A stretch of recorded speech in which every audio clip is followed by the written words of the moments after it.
विद्यार्थियों, आज हम देखेंगे बोर्ड परीक्षा में इससे बाहर प्रश्न नहीं आ सकते हैं। जो गद्यांश है तीसरे पार्ट का शिशुलालम पार्ट है, इसकी चर्चा आज हम करेंगे। सभी लोग नोट। तो आइए देखते हैं महत्वपूर्ण गद्यांशों के आधार पर प्रश्न। पहला गद्यांश है सिंहस्थः रामः ततः प्रविशिता विदूषकेनोपदिश्य मानमार्गौ तापसौ कुशलभौ विदूषकः इत आर्यौ यहाँ यहाँ आओ आर्य कुशलभौ रामम उपसृत्य प्रणम्य च अपि कुशलम महाराजस। राम के पास आकर के अर्थात पास आकर के प्रणम अर्थ नमस्कार करके अपि कुशलम महाराज, तो आप महाराज कुशल हैं क्या। रामः युष्मद् दर्शनात् कुशलम में भक्तो किम वयम अत्र कुशल प्रश्नस्य भाजनम एव न पुनरः अतिथि जन समुतस्य कंठासलेशस्य परिस्वज्य अहो हृदयग्राही स्पर्शः आसन अर्ध उपविश्यति उभौ राजासनं खल्वेतत् न युक्तम् अध्याशितुम् रामः शाव्यवधानं न चारित्र लोपाय तस्मादंकः विवहति मध्यस्थाम सिंहासनम। ये अंक जो है शिशुलालम वाला पार्ट, ये जो गद्यांश यहाँ पर दिया जा रहा है, इसमें जो प्रश्न है इसके आधार से पूछ रहे हैं। जो लव और कुश राम से मिलने जाते हैं तो वो उनको गले लगाते हैं और उनको सिंहासन पर बैठने के लिए कहते हैं, लेकिन वह सिंहासन पर नहीं बैठते हैं और राम कहते हैं कि इससे चारित का लोप नहीं होता। इतना गद्यांश यहाँ पर दिया है। अंक उपवेश्यति। पहला प्रश्न देखते हैं। चलिए, पहला प्रश्न है ततः कौ प्रविशता। तथा मतलब वहां से कौन प्रवेश किया। तो पहली पंक्ति में ही आपको इसका आंसर मिलेगा कुशलभौ। तो कौ के स्थान पर क्या उत्तर जाएगा, कुशलभौ। दूसरा अपि कुशलम कस्य। आप अपि मतलब भी कुशलम कस्य, आप भी कुशल हैं क्या। तो कुशल किसके लिए, कस्य किसके लिए प्रयोग हुआ है, महाराजस्य। तो महाराज के लिए पूछा गया कुशलम, तो महाराजस्य अपि कुशलम महाराजस्य उत्तर होएगा। तीसरा प्रश्न है कम उपसृत्य प्रणम्य च। कम उपसृत्य प्रणम्य च। कम मतलब किसको, तो किसको प्रणाम करा था, रामम, तो राम आ जाएगा इसका उत्तर। चौथा प्रश्न है युष्मद् दर्शनात् किम मेव। युष्मद् दर्शनात् किम मेव। युष्मद् दर्शनात् शब्द देखिए कहाँ है, ढूंढिए, आप भी ढूंढिए, दिमाग लगाइए कैसे प्रश्न का उत्तर मिलेगा। तो प्रश्न का उत्तर यहीं पर है, यहाँ पर राम ने कहा रामः युष्मद् दर्शनात् कुशलम मेव, तो इव किम के स्थान पर क्या जाएगा, कुशलम, इव लास्ट में जुड़ जाएगा। तो इस प्रकार से पूरा प्रश्न का उत्तर अपन को पंक्ति सा ढूंढना है। बहुत सरल गद्यांश आते हैं। फिर पांचवा प्रश्न क्या है, अहो कीदृशा स्पर्शः। कैसा स्पर्श था, तो स्पर्श कहाँ मिल रहा है, यहाँ मिल रहा है, हृदय ग्राही स्पर्शः, इस पे अपन लिख देंगे आंसर। फिर छठवां प्रश्न क्या दिया, अहो कीदृशा स्पर्श हो गया, किम खलु एतत्, किम खलु एतत्, तो इसका उत्तर क्या होगा, खलवेतत् शब्द ढूंढिए कहाँ पर है, ढूंढिए ढूंढिए जल्दी ढूंढिए, मिल गया, खलवेतत्, राजासनम खलवेतत्, तो उत्तर आ जाएगा राजासनम। किम न चारित्र लोपाय, किससे चारित्र का लोप नहीं होगा, तो उसी के नीचे दिया है देखिए, सा व्यवधानम न चारित्र लोपाय, तो ये पंक्ति आपको लिखनी है। तो इस प्रकार से गद्यांश में से अपन प्रश्नों के उत्तर देख लीजिए आप, ये सारे दिए हुए हैं। इसके बाद अपन कुछ इनमें से व्याकरण के प्रश्न देखते हैं। जैसे कि जो पहला व्याकरण का प्रश्न है, जैसे कि पहली पंक्ति में ही देखते हैं, ततः, तथा मतलब होता है वहां से। कुशलभ में कौन सी व्यक्ति है, तो द्विवचन, प्रथम द्वितीय का द्विवचन जाएगा। विदूषकेर उपदेश में गुण संधि हो जाएगी। अब अगला जो इत क्या है, इत क्या है, अव्यय है।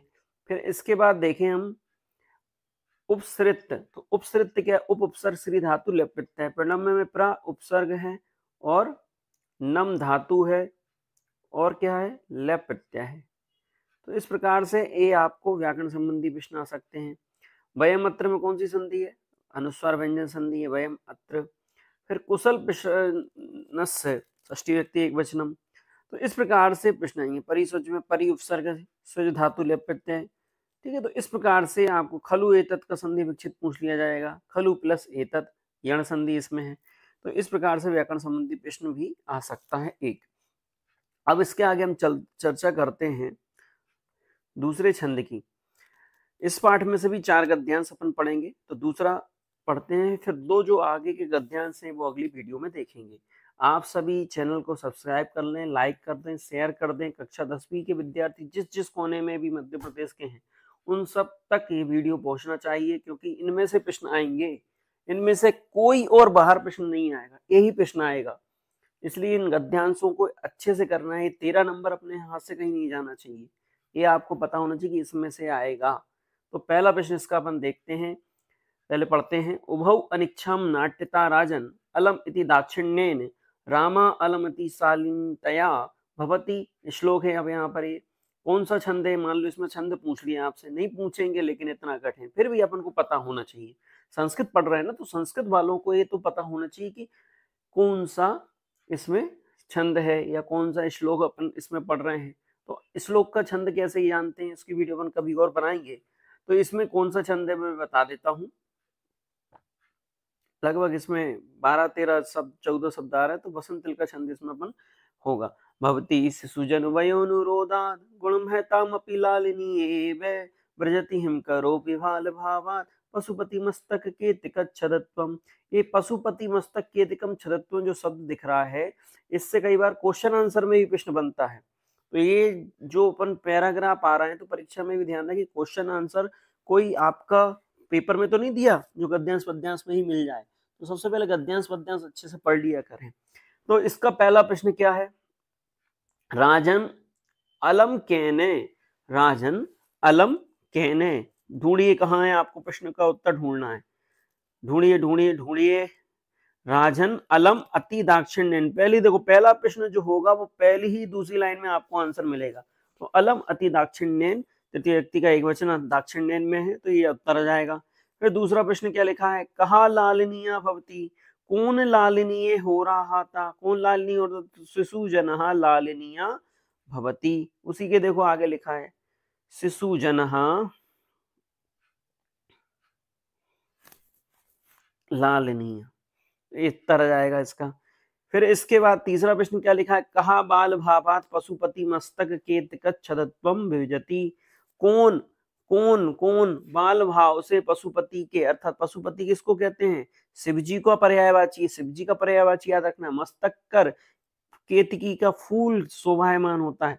तो यहाँ पर इसका प्रश्न का उत्तर क्या होगा, कहा बाल भावात, तो इसका उत्तर है हिमकरा बाल भावात। एक शब्द का उत्तर इसमें ढूंढना है, तो कहा के स्थान पर क्या आ जाएगा, हिम करोपी बाल भावात। तो हिमकरा, हिमकर किसका पर्यायवाची है, चंद्रमा को हिमकर कहा जाता है, शशिकर हिमकर, ये याद रखना है। पर्यायवाची भी पूछे जा सकते हैं पैराग्राफ में से।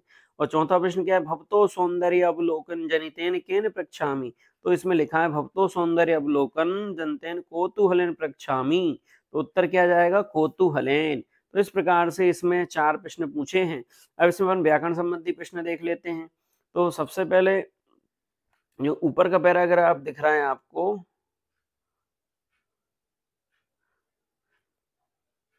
उभौ,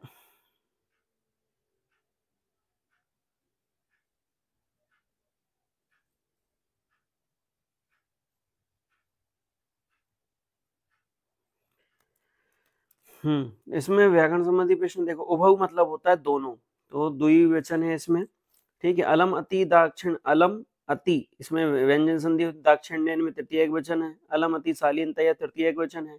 भवति में भू धातु है, भवति होने अर्थ में होता है, भू से भव भी बनता है, भवति बन जाता है। और मूल धातु क्या है इसमें, भू।